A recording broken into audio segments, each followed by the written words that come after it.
So I recently picked up D100 Dungeons, and I'm an all-in or nothing kind of dude, so of course I had to get all the books.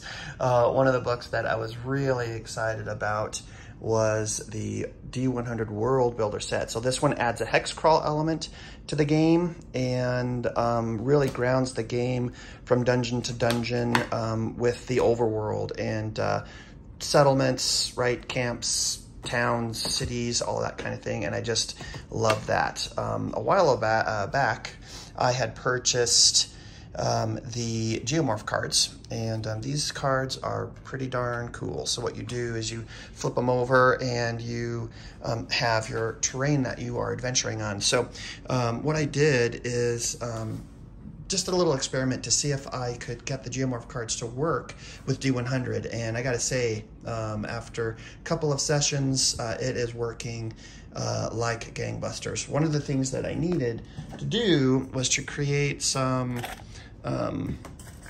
overland tokens, and I have laminated these so that I can use some dry erase, actually wet erase markers, and I found these really cool Stettler Lumicolor non-permanent. These are wet erase, which means that when you write on there that the stuff will not rub off, right? And you have to really get a like a moist paper towel or something like that to wipe it off, and so they're not going to incidentally just rub off like a dry erase marker would.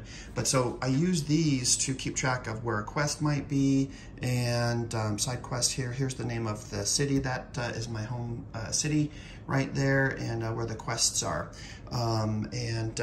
So keeping track of that little bit of information is really helpful. And then so now with D100 Dungeon, if you're familiar with this, with the World Builder set, each action that you partake has a cost, right? And so for D100 Dungeon World Builder, if you are going fishing as an example, it costs a whole day in the calendar. And so it seemed like that was a little bit of a sticking point for me, and I really wanted to make sure that whatever actions I was doing sort of fell within a day's time period, and maybe didn't take a whole day. And that is where I have kind of switched here a little bit with the Geomorph Cards day travel and action costs. So fishing now, right, would cost 1 action. You get 3 actions per day, so a third of your day fishing seems like it would be a reasonable amount of time to spend on that kind of activity. And most activities are 1 to 2 time units, and so you can really explore this map within a day cycle, and I find that that sort of time element has been a lot better for me.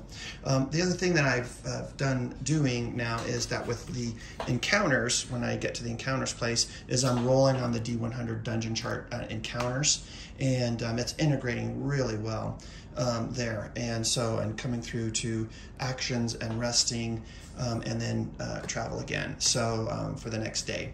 So really enjoying this. And right now I have made my way. I've already completed Training Quest 1, coming from my home city into, and just keeping track of where I'm at, this particular card as a whole unit. Here is a Training Quest 2, so just kind of pulling up to the middle of the tile, and each terrain section has a cost, right, and how many time units it costs to move into each one.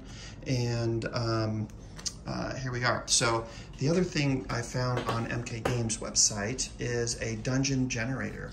And so what I have done is printed, laminated these off so I can make notes on here if I want to, and they're wet erase so they will be forever in use.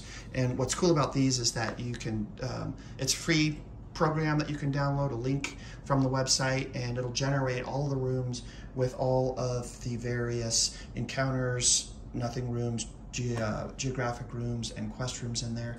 And it's really good. So I'm using these for the training quests, and I just wanted to have something with these training quests that I could plop up and pull out and be, you know, have a quick adventure with. And overall, I gotta say that this whole setup with the Geomorph cards and sort of a hybridization of the rules for the day passage of time and the events from World Builder are really working out well. So if you have these things, it might be worth a try. You do need, I think, some tokens. Now these are a free resource on MK Games as well, and they are part of the Dragon Armor expansion to keep track of things with the mapping game. And I have that on the way as well, so can't wait to get into that. But this is it. This is what my map kind of looks like so far. Stack of Geomorph cards to keep building out the terrain as I go, and I may have to design some kind of a fancy board to put all these on, but we'll see how that goes. Anyway, just thought I would share that, and really enjoying D100. So let me know if you've ever played with the world building set and or book, and what you think about it. I'd love to hear it in the comments. Thanks.